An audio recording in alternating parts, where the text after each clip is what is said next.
think it was the first winter session. And I think you had disappeared for like 2 weeks, and you're just like, I'm out on this game. I'm out on this game. And then you came back, and everyone's like, "Oh yeah, what's going on?" The usual, just kind of catch up in the locker room. And it was like, "Oh yeah, we just went and filmed this movie in Charleston." It was like, okay. So I would say it was the first time I heard of it. I wouldn't say it seemed legit at that point in time because I was like, "Well, really? Like what?" And it's before who the legends of Zuck and Tyner are. So eventually, once it got to, I believe it was when you shared the trailer, and I just started laughing my ass off. Was the first time I kind of felt like it was real and that it actually was something. Um, and just seeing the cuts of the slap shot right in front of the net, all the little nuances that were just in the trailer that already I identified with and felt. So that's when I first felt it was legit, and then was just happy to be a small, insignificant later part of it after you guys did all the hard work, and truly have enjoyed watching it. So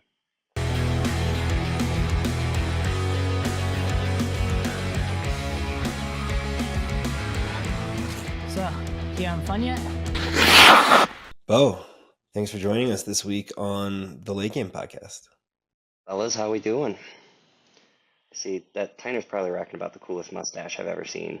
So Tyner's in his feral era. I mean, the mustache is part of the brand for sure. Yeah. Well, thank you. I get you. I played last night full beard, and then when I got home and still needed the shower, it felt like the right time.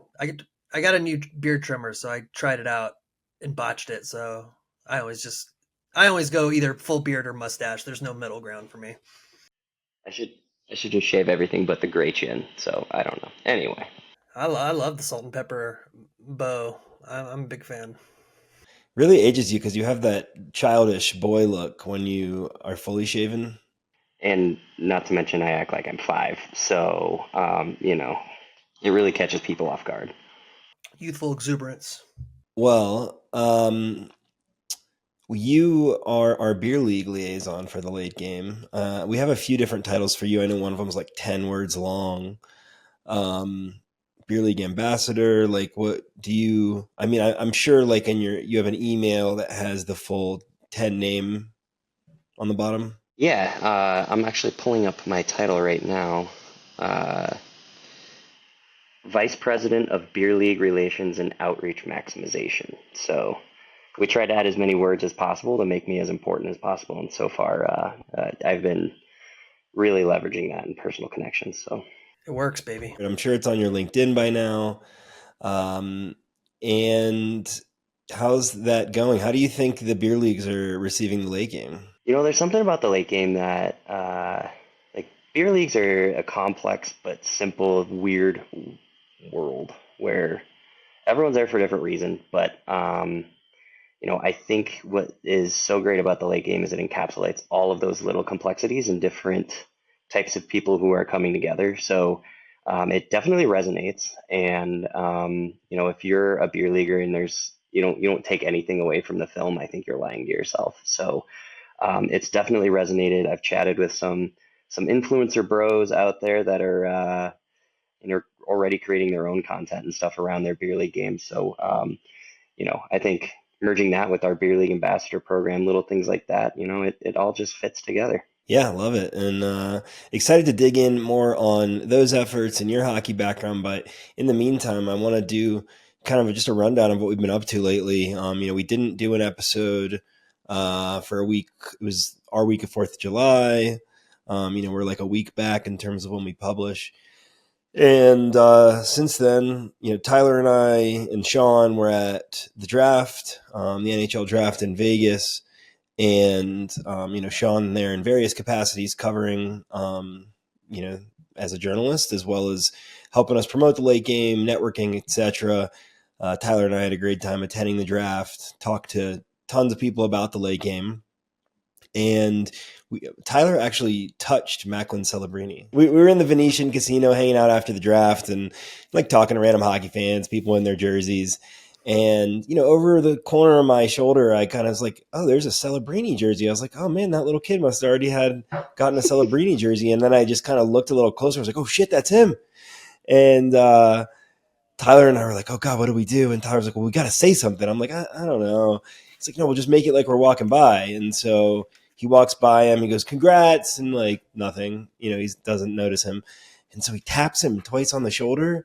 I'm like, oh God. And he just does a congrats. And he's like, yeah, thanks. And, we kind of walk off. It's the most awkward thing in the world. And I'm like, Tyler, that guy's, his dad was right there. He's going to punch you in the face. You don't touch his fucking son. But it was a ridiculous experience. I'm really glad we got the chance to run into Macklin Celebrini. And, when he's a superstar, we can say we were there. And given that he and I are both BU guys, even though we didn't talk about it, I felt that connection. Well, I can tell you that's much less of an interaction than me asking Aaron Rodgers for a selfie in March in Vegas. So, well done to you guys. But you had to get your plug in nonetheless. What did he say? He was there for an ayahuasca conference, and I'm just kidding. He just said no. That was the only thing he said. He was with all of the New York Jets, so there's. I would say, Beau, you can do better. Yeah, after I asked, I turned to my girlfriend Sarah and I was like, "Do I even want that selfie? Like, I don't think I do." So for how rude he was, it was just like, man, I just sunk really low. But Vegas will do that to you. So yeah, any Zeev Bayham sightings? We did not. I mean, we saw him at the draft, but we did not get a run in such as with Mac. But did get a few other run-ins. Being with the noted journalist Sean Shapiro gives you access to a lot of cool people because he knows them all. We ran into DU head coach David Carl, and that was cool. We talked to him for a bit, and I see your hat there, and I know you went there, right, alum? And Grad school alum, online program. I was in a really intense mood when we met, and I just spat out all of the things I knew about DU and skating there because we skate there, and talked with him about the bench and where it used to sag before they fixed it, and told him they only won because we used the ice, etc. And it was probably a little overwhelming for him, but he was a good sport about it. What they know and why we get extra time in our Friday morning skate is no matter who's playing for DU or opponent, whether it's Nodak, Michigan, it doesn't matter. The best players on the ice are at Friday mornings, 8 o'clock a.m. So, amen. 100%. So yeah, I mean, Sean thankfully gave me that opportunity, and I don't know if Mr. Carl is ever going to want to speak with me again, but we'll see. I did tell him about the movie, so hopefully he'll watch the late game. And I think, Tyner, I don't remember if we talked about this on another episode, but it was pretty awesome to find out that new Sharks head coach and Capitals head coach Ryan Morsovsky and Spencer Carberry watched the late game together. And so that was pretty cool to hear. And then, Morsovsky is a friend of mine, used to be the coach of the South Carolina Stingrays in the ECHL, and fortunately ran into him in the casino. We played some blackjack, caught up. And then I had an unexpected run-in with a hero. Another, player that I know works for the Sharks as well, John McCarthy. He was the co-captain of the 2009 National Championship Boston University Terriers hockey team. And I looked at him when he stopped over the table to say hi to Ryan. I go, "Are you John McCarthy?" And he's, "Yes, I am." And then I told him, huge fan, at all the games in the tournament, et cetera, et cetera. Asked him if I could have a picture, and he obliged. Maybe we'll get Nick to cut that in here. But yeah, certainly one of the happier moments of the entirety of my existence, I'd say. Top 20. Yeah, that's incredible. Yeah. I was gonna say, did we want to go through the David Carl tinfoil hat theory? This might just be my own theory. I mean, I think if you bring it up, you got to. Yeah, you started it. And I mean, give me your honest opinions here, but at the University of Denver, there's two rinks. There's Joy Burns and there's Magnus. Magnus is where the Pioneers play, for those who aren't familiar.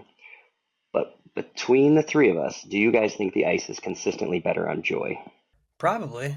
Oh yeah, I remember this theory. I agree with it. We'll say Joy is better just for the sake of the rest of the tinfoil hat at least theory. 10 degrees cooler, if nothing else, and Yeah. that makes a huge difference for me. I'm a sweaty boy. So the logical explanation is just that it's a lot easier to cool the smaller barn than it is Magnus. But the tinfoil hat theory is that David Carl has the ice management team at Magnus who keeps the ice just a little shittier. So that DU's system, which is all about passing, movement, finesse, versus some of the other teams who might be a little bit more physical, more speed play, dump and chase, anything like that. If they can play their system on that ice, then they can play anywhere. They can go on the road. They're that much better. Other teams coming to DU have to play on that ice, so it makes them that much worse, and DU already knows how to handle it. So my tinfoil hat theory is that the ice at Magnus is intentionally crappy. So if you're out there, if you know any truth to it, I've never seen worse ice than the 3 ice though in the off season on Magnus. Like that's as bad as that's plastic exposed from underneath. It's that bad. yeah, that sand behind the net. I mean, you can't tell us it's the same Zamboni and there's a blade issue, and one rink is good, the other is not. When the blade is doing Sometimes both Joy Burns is rinks. really fucking chewed up too, though. But yeah, I actually get the overheard theory. I overheard some scuttlebutt amongst the staff last time I was there, and it sounded like a Zam driver was blaming another Zam driver for his use of the blade, and it screwing up the ice and him not having time to fix it. So that was on Joy Burns. I'm not going to name any names, but Jeff Tyner might be listening. Yeah, I mean, he's the one zamming the ice there. But yeah, I mean, I believe the theory. Like, how can a program this great have terrible ice? Well, it's because they take advantage of having terrible ice, and these other people aren't used to it. And I love that. And I would definitely can't believe that didn't come up in the mouth barf that came out when I was talking to David Carl. But next time, We got something for next time. Yeah, there you go. Is there any other kind of barf? oh God, I don't even want to have that Butt discussion. barf. Sorry, I keep derailing us. No, I appreciate it. That's a good question. What was the word I was looking for? I'm not sure. Word vomit. Word vomit. Yeah. There we go. So yeah, that was some TLG stuff going on in Vegas, and then Tyler went out to New Jersey to Montclair State University for the tournament for their broadcast program. He got to participate in some of the broadcasts. They did a screening. Sounds like it went well, and just continuing to try to get out there. Worth mentioning Tyler, as well. MVP. We will be, yeah, Tyler, definitely the MVP. Yeah, The hardest worker in the late game team, and 100%. if you want to see Tyler, and I'll be there, and the guys from Skull and Steel Card Breaks will be there. We're doing a live event with them July 25th in Cleveland around the National Card Show. Come see us in Cleveland. We're doing a bunch of cool partnership stuff with Skull and Steel, getting involved in the card break game. So it's been really fun so far. I'm building a nice collection, hit a Cale Makar rookie autographed card the other day. So feeling good. Oh yeah. Shout out Skull and Steel. Yes. And I just had the thought that, we are all 3 Bear Seals, and we are this summer season on the canned hams, but our team, the 6 Seals, aren't doing a great job attending. And so I just wanted to take this opportunity to apologize to the friendly hams. The friendly hams. I like that. No, they're good dudes. Hey, they shout out to them. They only had 7 skaters and won 8-2. I think Reese was there. Maybe Corey too. So they're picking up the slack for us in the meantime. Yeah. Yeah, fair. I mean, if you got Corey, it's all you need.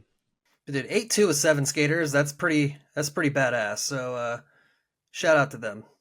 It's very Polly's pies of them, except a beating instead of a shootout win. Yeah, I had a Pizza Boys game a while ago. We Sunday league, but for some reason we had to play on Saturday, and it was the same night as a DU game. So we had 5 skaters show up, and we won like 6-5 or something. And I took every face off of the entire game. It was a nightmare, but we still won. So it's like I think the 7 dudes who showed up have a good deal of pride for that game. Yeah, you went through something together. Bonus to that game too is we got to watch the 3rd period of that DU game in the Zam tunnel, so that was cool too. Oh, that's fancy. Yeah. Well, Tyner and I'd like to talk about what we're watching on here as well. So, Beau, we'll start with you. Have you been watching anything good lately? Really just been watching a lot of the Euros and Copa America. That's pretty much night and day what's been going on. House of Dragons sprinkled in there. I don't know if you guys are up on that, but yeah, I'm one behind, but yeah. Okay. Gandalf comes in this next episode, Yeah, and It's wild. So, It sounds like it. Yeah, and everybody dies, every single person. except Gandalf. Right, obviously.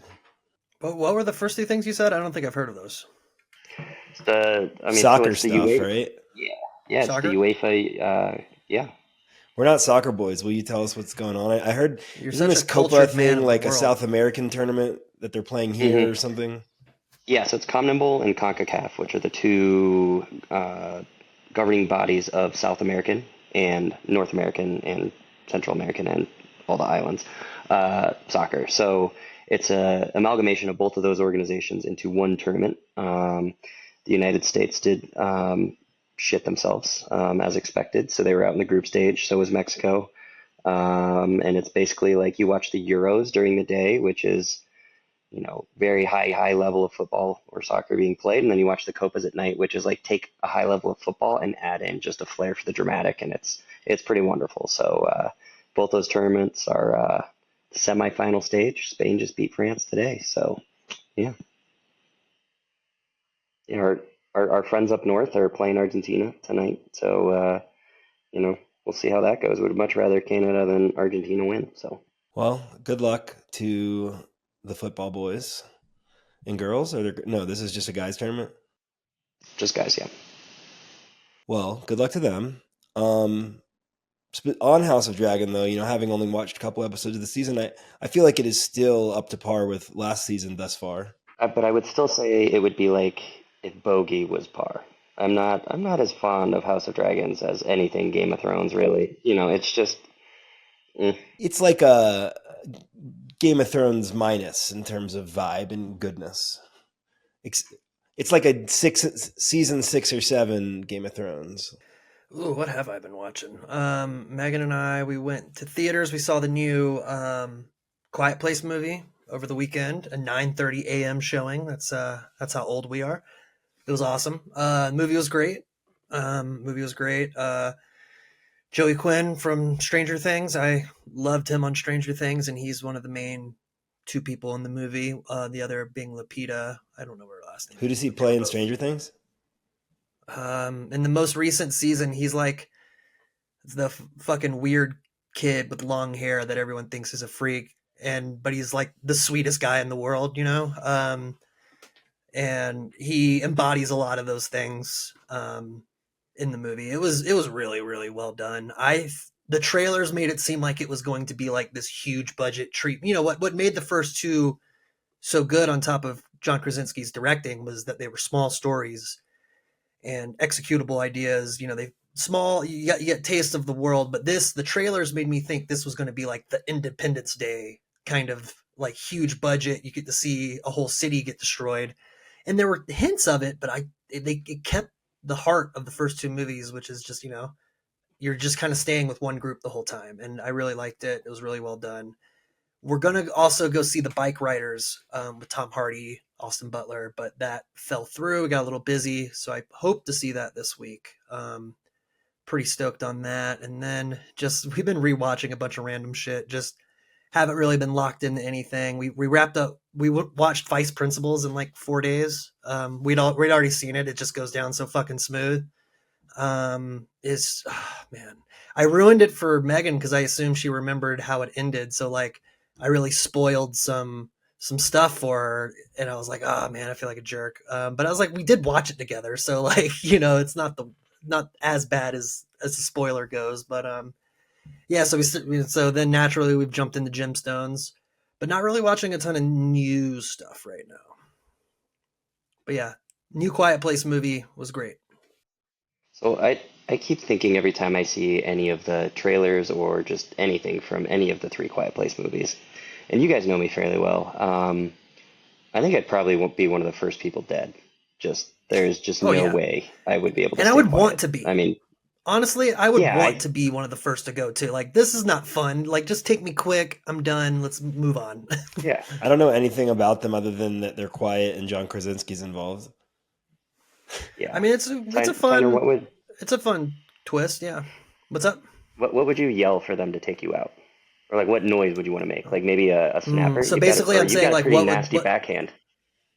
what's the last thing I want to say? I mean, honestly, the real the real thing that would happen is I just fucking rip ass and fart really loudly and then That's done. You know, exactly what like I was Oh gonna no, that's it's how just I would like die. I'm huddled somewhere while they're around me. I just go and then I'm done. You know, and Oh, that was that good. would be a fitting legacy for me, honestly. I'd be cool with that. we we could have a last meal at a quiet Chipotle and then just head outside, and that's just the end right there. Yep, just let it happen. I like that a lot. Yeah. So, It'll be very romantic for me and Beau. so are the Quiet Places, are those movies worth watching, you think? Oh yeah, I mean I know you're not a big horror guy, Z, but it's Mm-mm. really well done. Like the first two, I really didn't think Krasinski They had took that him. in him. You know, to both act and I mean The just really technology brilliantly directed. So guys the whole got twist is that it's some kind of alien, alien event on Earth, but they can't see, they can't smell, but their hearing is crazy good. So like um and what's cool with the first one is like John Krasinski's family and his daughter is deaf. So they already know sign language, so like that's kind of their little equalizer, I guess. And second one's got Killian Murphy in it. They're really fucking good. They're not. I don't think they're more monster movies than like horror movies. I think so. I think you could stomach it, Z. It's not too bad. all right, I'll consider it. And yeah, myself, I just I've been real into the season of The Boys. I've mentioned before. Do you watch that, Bo? Yes, but I'm a season behind, so I haven't started this current one. I can only imagine what's in store. It's been very good and very entertaining, and yeah, I'm Jess and I, embarrassingly started a little bit of an older show, Perfect Match on Netflix, one of the reality dating shows, and it's pretty awful but very entertaining. And I recall actually that Jeff Lubin on our set, Tyner, was editing this same season we just watched. It was filmed in 2022, but didn't come out till like 23 or 24. Um, and so yeah, it's that aspect of it is kind of cool, but it's just a ridiculous show. Now, if you love the dating shows together, it's either on Peacock or Hulu, but Temptation Island is the trashiest of all. Huge plug. It's hosted by Mark Wahlberg. Not that Mark Wahlberg, a knockoff Wish.com version of Mark Wahlberg who has fake veneers and it's awesome, and he's trying to be like a psychologist for the couples, and he just says out he's not qualified basically.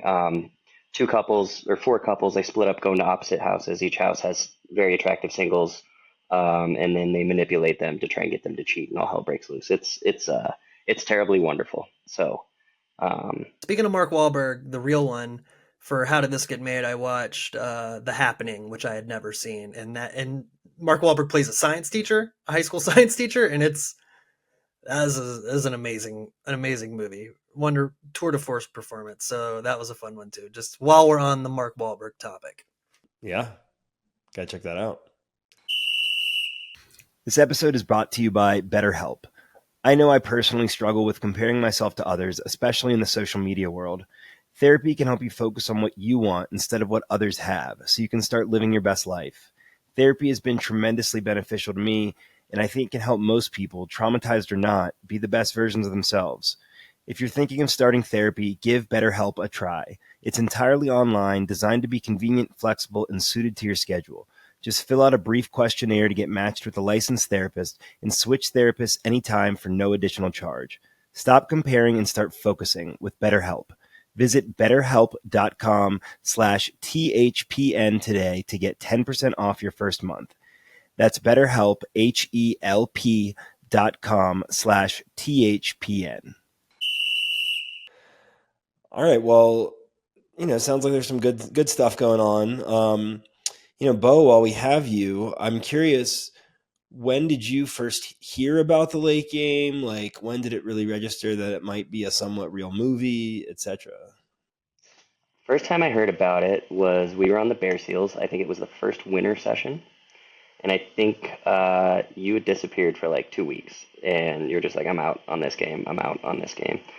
And then you came back, and everyone was like, "Oh yeah, what's going on?" The usual, just kind of catch up in the locker room, and it was like, "Oh yeah, we just went and filmed this movie in Charleston." It was like, okay, so I would say it was the first time I heard of it. I wouldn't say it seemed legit at that point in time because I was like, well, really? Like what? And it's before who the legends of Zuck and Tyner are. So eventually, once it got to I believe it was when you shared the trailer, and I just started laughing my ass off. Was the first time I kind of felt like it was real and that it actually was something. Um, and just seeing the cuts of the slap shot right in front of the net, all the little nuances that were just in the trailer that already I identified with and felt. So that's when I first felt it was legit, and then was just happy to be a small, insignificant later part of it after you guys did all the hard work, and truly have enjoyed watching it. So Z, remind me, is Beau in the Bear Seals picture in the beginning? No, he's not an Sad. That original. makes me. When we, I 20 years know. from now, when we have the George Lucas special edition cuts, I'll have digitally put Beau into that photo. As you should. and like honestly, I appreciate to be just cut in the credits and not in the locker room scene. Like whoever's dong that is probably way better looking than mine. So just let's keep that as is. Shut up, I just Proton. got We Speak so would many love to looks hear across that. the room. Speaking Proton of the would peen scene, love that. yeah, I mean, speaking of the peen scene, I got a Google alert this week that somebody dubbed our movie in Hindi, and so that's odd. Like illegally copied it or whatever, dubbed it in Hindi, which was interesting to watch a few minutes of, and. Over the peen scene for their markets, they just cut in like one of their trailers of another movie, which I thought was a funny solution. Yeah, that cracks me up. Did you say it was captioned or dubbed? Dubbed. So like there's people speaking Hindi and like I'm seeing my voice. I hear them pop with the word dentist occasionally or like polys or yeah. I think I sent you the link and like You did send me the link. I thought in my head I thought it was captioned, so I was like, "Oh, that's cool. We've reached the other side of the globe. That's pretty dope."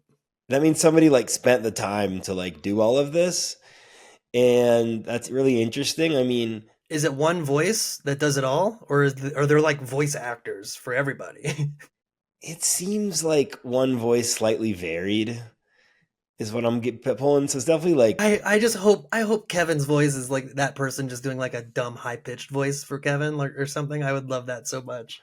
I wish it's not that memorable the minutes that I watched from it other than a couple moments. So I'm not sure if that's the case. I mean, I think, legally from a copyright perspective, we should be attempting to protect our copyright. So that's in process. But in the meantime, we're certainly not going to link it, but there is a Hindi dubbed version of TLG out there for the moment. And how was the John Calamino rap? Oh my gosh, I didn't even think to fast forward to that part. 100% was first place my mind went. Oh my god, okay, yeah, I need to do that before it gets removed because I just Well, watched we like can the locker room illegally scene just so I could. rip the Hindi cut that's been illegally ripped from us. Little And internet just Yeah, justice. good in call. in Hindi speaking parts of the world, I think legally how it's did ours. Sorry, go ahead. how do they even perceive hockey? Like, I mean, obviously everyone has the internet these days, but like, what do they think this film is? I'm Yeah, very like excited who to What get. if was like, I what want if we're to. huge? What if we're huge in that part of the world now? Like we have a little niche. We could do like TLG Fest over there. I mean, that would I be mean, awesome. based on the intro scene there. I mean, medium, but Yeah. huge in spirit. Sorry, that's a terrible dick joke, but yeah, that's incredible to know. Yeah. So that was an interesting find this week. Um, all right. Well, I appreciate you walking us through like when you found out about the movie. It's been fun working with you and trying to promote it. Excited to dig in further there. Tell me about your hockey background. I mean, I would love for you to tell anybody that will listen about your neighbor growing up and stuff like that. Like, when did you first get into hockey? Yeah, I think I was 4. My parents had recently separated, and a person my mom went on a date with, she probably would hate me saying this, bought me a left-handed hockey stick. So that's why I'm lefty, a Canadian lefty. But really just started playing like street hockey, roller hockey in a little suburb known as Parker, Colorado.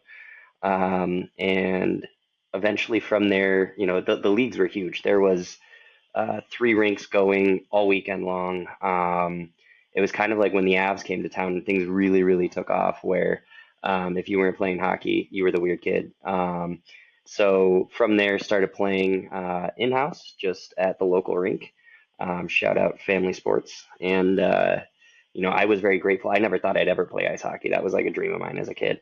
And then once I started playing, I was like, wow, cool. I want to play like club hockey.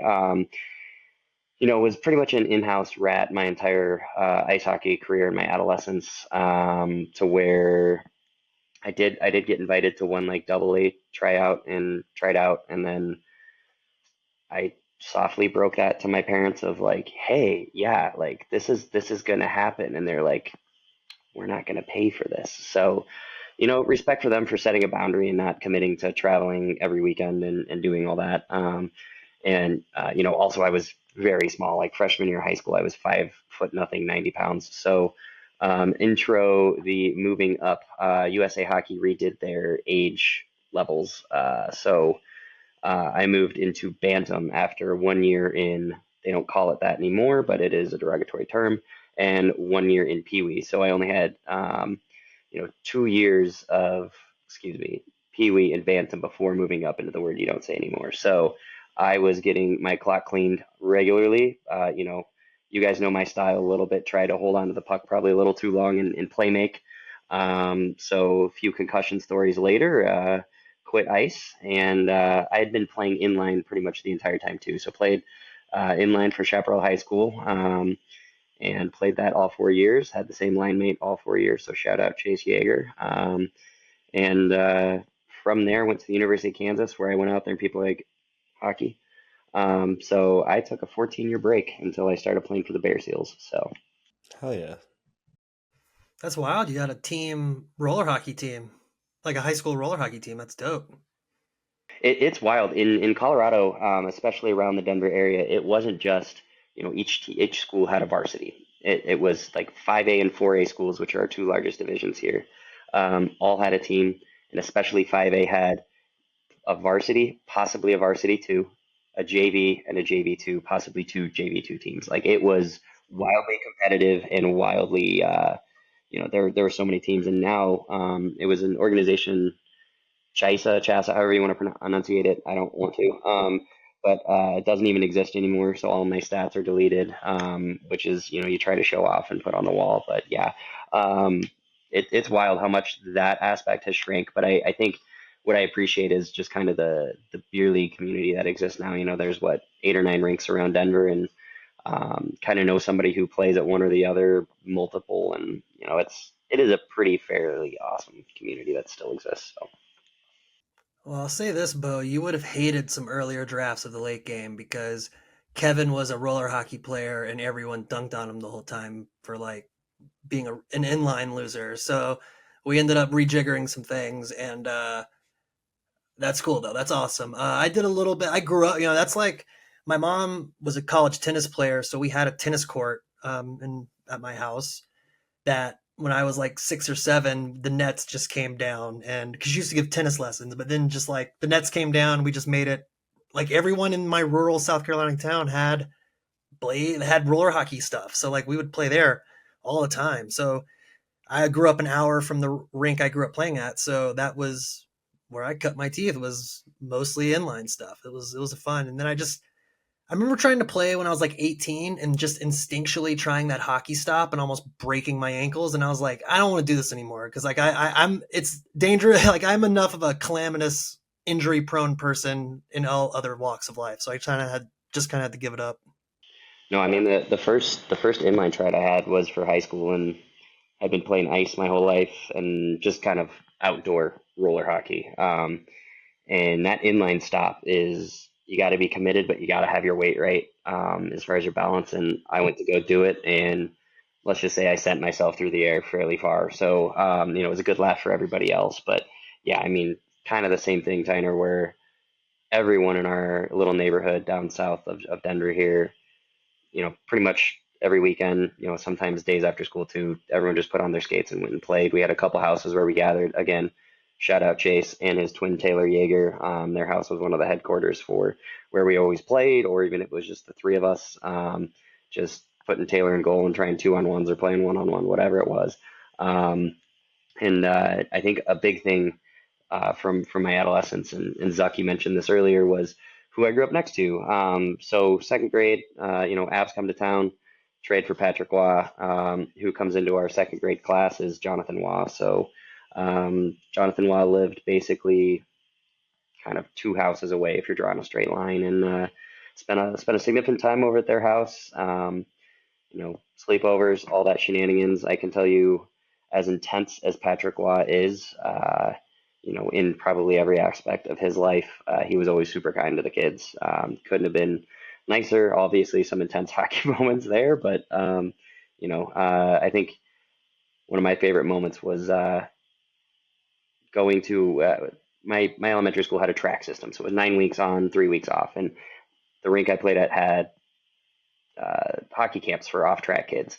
So the Avs still practice at Family Sports Arena. Still did back in that day. So our little camp coach was like, "Hey, if you come help pick up pucks, I'll make it worth your while." So there I go, picking up pucks for the Avs practice, and kind of helping out, whatever. And our coach goes back in the Avs locker room, comes back, and he's grinning ear to ear. He thinks he's about to make my life, and it was such a nice gesture, and very thankful for it. But he's carrying a coho stick that had been broken through the blade, and here comes a guy with goalie pads on. It's Patrick Waugh, and he's thinking like, this kid's never gonna forget this. And I go, "Oh, hey Patty, how you doing?" He goes, "Hey Beau, how are you doing? How's your dad? Didn't know it was you out here." And his jaw he's like, "God damn it, these suburb kids." So still have that stick at my mom's house sitting above our little like sports wall. So lots of good memories there. Obviously grew up a diehard Avs fan. If you're wearing a Red Wings jersey while you're trying to ski or snowboard around here, don't be surprised if you're a Red Wing suck from the chairlift or something like that. So Oh yeah, always. Well, I got another. I'm just so fascinated by this high school roller hockey. So, like, I heard you mention outdoor roller hockey. Is that what the league is like, or or are there indoor roller rinks? And then, like, what is that competition like? Were people turning out for the games? Like, did you play on Fridays? Like, what's that like? yeah, so originally it was just kind of outdoor on concrete. Growing up, just your typical roller hockey. Varying skill levels of kids new to hockey, kids playing ice, a lot of club kids, varying levels. When you get to the actual inline, indoor sport court, so NHL size sheet typically, or sometimes a little bit smaller depending on the place you're playing. But a little different of a puck, not quite a roller puck, or God forbid a ball. But yeah, it's 4-on-4. So whether you're playing two up, two back, a diamond, or my favorite, which is the amoeba, where everyone just kind of has shared roles. It's very skill oriented, so a lot of the stick handling, a lot of hands, a lot of heady playing, where you're not just trying to beat someone with the puck or speed. You're perhaps pulling the puck back, almost like soccer, where you go back to go forward and maybe hit a stretch pass over here. It's very fast paced. I wouldn't say there's no hitting, so for me, being that small, it was great.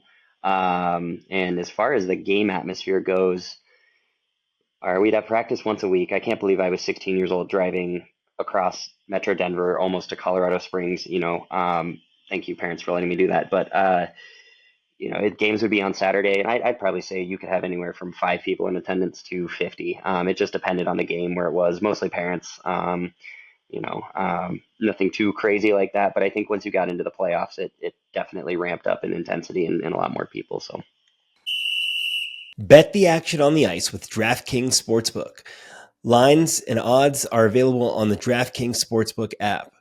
Download the app now and use code THPN. New customers can get $150 instantly in bonus bets for betting just $5 on hockey. That's code THPN only on DraftKings Sportsbook, an official sports betting partner of the NHL. The crown is yours. Bonus bets expire 168 hours after issuance. Gambling problem? Call 1-800-GAMBLER or visit www.1800gambler.net. In New York, call 877-8-HOPE-NY or text HOPE-NY 467-369. In Connecticut, help is available for problem gambling. Call 888-789-7777 or visit ccpg.org. Please play responsibly. On behalf of Boot Hill Casino and Resort, 21 plus, age varies by jurisdiction. Void in Ontario. Bonus bets expire 168 hours after issuance. See dkng.com/hockey for eligibility and deposit restrictions, terms, and responsible gaming resources. NHL and the NHL Shield are registered trademarks of the National Hockey League. Copyright NHL 2023, all rights reserved. That's awesome. Speaking of which, I logged like 500 miles a week once I could start driving at 15 and a half for practice and stuff. And I, like I said, grew up far from the rink. So also glad my parents were cool with me. Eventually, they were just probably stoked to not have to do it anymore, honestly. But that's awesome. That's so cool. And, I knew like some of the better players, like with hands, like I knew they played roller hockey, and I always heard of skate wars. Did you ever do that? Did you do that in Colorado? Because that was a big thing in the South, at least. Just some big roller tournament. I don't know, but Does not ring a bell. Probably wouldn't have made the team. So it must be an East Coast thing then. But that's funny. Are there still high school roller hockey? not in Colorado. I think there's around. There are different club teams you can play for, like over in Littleton, or maybe it's Lakewood. Foothills Fieldhouse has an inline rink, and there's still kind of a beer league going on. There's like a C, a B, and an A division, and then I think they have kind of traveling clubs that play there. I don't know if there's anything at the hockey. I know in Texas they do. Also play for the Colorado Massive. Shout out to the Massive. Yeah, I was going to boys. bring that up. You are a professional ball hockey player.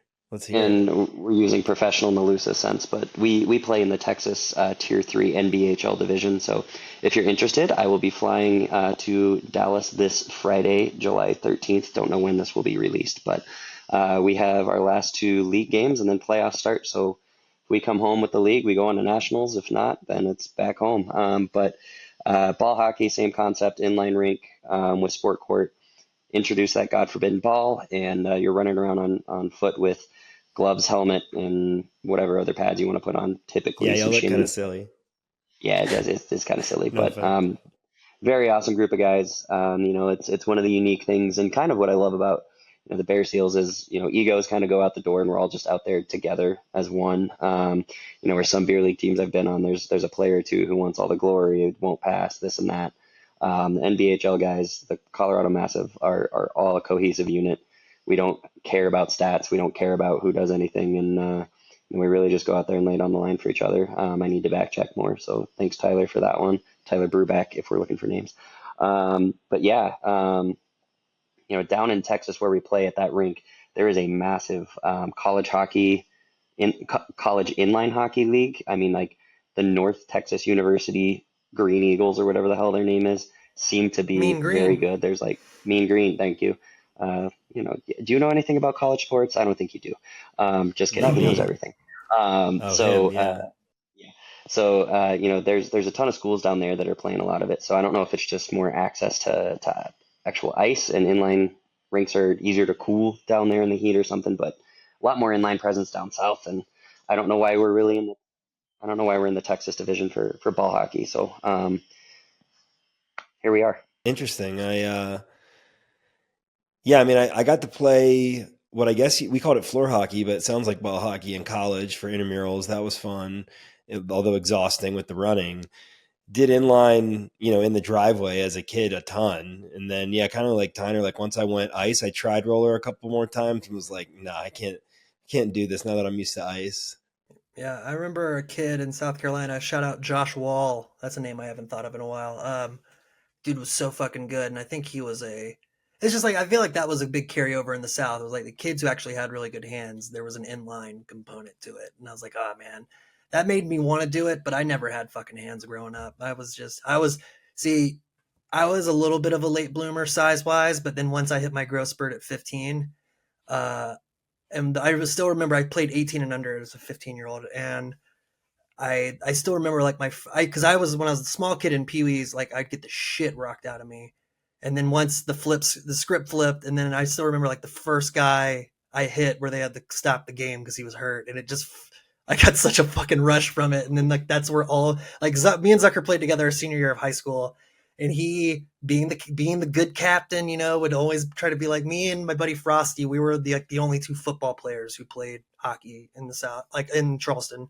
So we would just he was a linebacker at a big 4A school too. So like we would just fucking murder kids, and it was like that was our priority. Like we might try to score a goal here and there, but we were all about crushing kids. And Zucker just like, if you guys focus on the puck a little bit more, maybe we'd score some goals. So God, wonderful, best captain I ever played for, right there, Junior Rays. It was a good time. I mean, he's only been my captain for one session so far, so jury's still out, but pretty good. Yeah, I would have preyed on you, Beau, if we were on the ice at the same time back in those days. I would have regretted it because you're a sweetheart. That's fair. And he would have eaten though. What do we call ourselves? I mean, I don't know if we want to go into that level of detail on the podcast, but when you know what we say when we link up, Oh, it's erotic. Let's just we can say it's erotic and leave it at that. Yeah. All right. Well, while we're talking erotic, I'm going to go backwards a little bit briefly to Patrick Waugh because he's my favorite goalie ever. He certainly is that. And so, yeah, I was super pumped when I found out he was your neighbor as a kid. And then I believe there was also another story where he like broke your stick on purpose because it was a piece of shit, right? And then gave you a different one. Yeah, first time I ever met him, actually. So I'd met Jonathan Waugh through class, and we walked home together one day. Why I wasn't at daycare that day, I don't know, but that's a question for another time. And we were in his garage shooting. He put on some goal. I mean, you're talking coho everything through that house. All the kids had their own set. Whatever pad equipment you needed, it was there. It was so cool. I love that era of hockey gear. The Titan, the Coho era in their peak in mid '90s was just so great. And Big, bulky, and so I'm ugly. in I his fucking love garage. it. Oh yeah. Um, there's another shitty dick joke in there, but um, I had one of those Franklin, I believe it was, with the Milek blade where it was wrapped, and the wrap job said Colorado Avalanche, had the logo in it, whatever. I was so proud of that stick. I had it, bent lefty, all that, and so I don't even know how just from a physics standpoint how that blade didn't just like flex backwards when you're shooting a full size puck. And so I'm shooting on Jonathan Waugh, and Patrick Waugh pulls up in the driveway. I say hi, nice to meet you. Blah blah blah, and he comes over, goes, okay, let me see your stick real quick. Grabs it, looks at it, snaps it over his knee, throws it in the trash can, and I'm a kid, right? And I'm just going, that's my hockey stick. That's literally all I've got, dude. Walks over into their cabinet. I mean, it's just coho sticks as much as you want, lefties, righties, anything. It was like a full store. Picks out one that's a junior, comes over, holds it up to my nose, and cuts it down, tapes it up, and says, "Don't let me catch you playing with that shit in my garage again." Walks inside. It was just one of those moments where you're like, "Oh, that guy's somebody." Like as a kid, you're just like in awe of whatever. But you know, um, after that, we went inside, and he was just literally making mashed potatoes for family dinner. I don't know why that I remember that, but he went from just like that intense to just doing some dad stuff. Like he's, there's a little bit of stuff that might have happened in the later days of Patrick Waugh, but as far as my interactions with him, he just could not have been nicer. So Yeah, I mean, definitely my favorite goalie of all time. Legend, Hall of Famer, badass. I mean, the question goes, if you have one game and you want to put in one goaltender ever, a lot of people say Hasek. I think they're way wrong. Brodeur needs a system in front of him. The answer is Patrick Waugh, 100% of the time. I'm biased, but I'm right. Yeah, I mean, Sean would probably argue Hasek. Dwayne Yeah. Rollison for me, baby. Oh, fuck yeah. Tight UMass Peter Lowell. Budaj.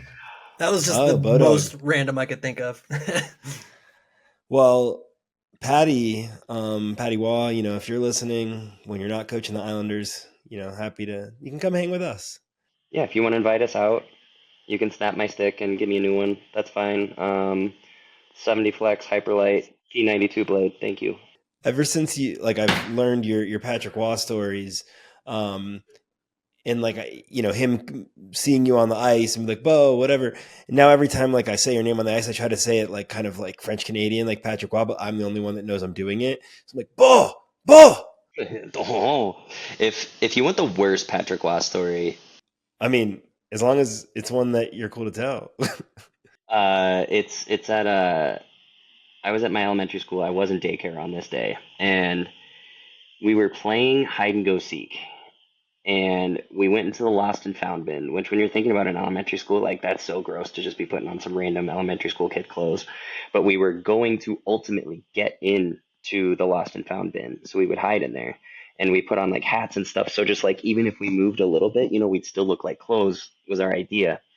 And who came walking down the main hallway was Patrick Waugh. And I'm like, hello, Patty, how you doing? Like, taking all the stuff off. And I can tell you, I've only replayed that 1,000 times in my mind. That was one of the most embarrassing things ever that Patrick Waugh saw. So, it's fine. Well, now he remembered it because he's obviously listening. So, I mean, you want more? I mean, we watched for their birthday party. We had a Nerf gun fight in their basement. We watched Air Force One as second or third graders. What a kids movie! Just I love right? that. It's a great kids movie. and I think for something during the Nerf gun fight, I said frick. And Jonathan Waugh said, we don't say frick in this house, we say fuck. And that was the first time I ever said the word fuck. And I said it, and which we know I say that pretty much every other word now. And I remember Taylor Yeager or Chase Yeager saying, I'm going to tell your dad because you said fuck. That's not okay. And so, Wow. nerks. But Your fucking high school line mate. yeah, high school line mate, but yeah, there's Waugh stories for days. Some of them are coming back to me as we're talking, but I'll shut up about that as I'm feeling somewhat braggy. I love Patrick Waugh as much as I love you. So Yeah. I mean, we had Bob Hartley lived in the neighborhood. Every kid got to drink out of the cup, and after '01, I was out of town. Alex Tangay, Alex Tangay when he was billeting in Waugh's basement. I don't know if they call it billet once they make the show, but he went to there. They had the net set up in like our main park basketball court area. All of my elementary school friends played with Alex Tangay. I was out of town that weekend, so of course you were. missed some Yeah, key I thought ones. you were gonna See, stop with these stories. Oh, sorry. Yeah. no, that just rattled something up here. I remember, would it have been 2000, 2001 when the cup came to a Rays game and they let people take photos with it? Do you remember that? Would that have been after the Avs won? Yeah, I remember the cup coming to town even a couple times, but yeah, it might have been. That sounds right. Because I know, I'll put it this way. I know I was second year Pee Wees because I was on that terrible one-off Wolves team with the ugly colors. And that's what I'm wearing, that jacket in the photo. And it was on the North Charleston Coliseum concourse during a Rays game. I just remember that much. So I think that would put it as 01. So maybe that was the Avs Cup. So maybe I got a little taste of the cup that Beau just missed out on. That's kind of wild. Yep. Yep. Sorry, Beau. It's okay. That's okay. I'll never touch it. It's I mean, fine. you grew up with Patty Waugh, so I think I can have like one little thing. Yeah. Yeah, I'm And not worried. and you and Patrick, you guys are in frequent touch, I assume. Yeah, the Islanders needed to revamp their power play, so he gave me a call a few months ago, and the power play got worse. So He modeled their power play, I heard, after the Colorado Massive. no, actually, the Bear Seals, Oh. which Yeah, well, we have a they very were detailed power play structure. yes, the way the Islanders were doing it was very possession based, umbrella, and what they actually moved into was riffraff, just bullshit, and we'll be in the zone for about 10 seconds and then lose the puck. So really worked well for the Islanders. Man, well, good for them. I hope that works out for them. And that they shout us out when they're lifting the cup. Yeah, exactly. Our names will be on it. May as well. All right, well, any other things you want to share with anyone in the late game audience that is not sick of you yet?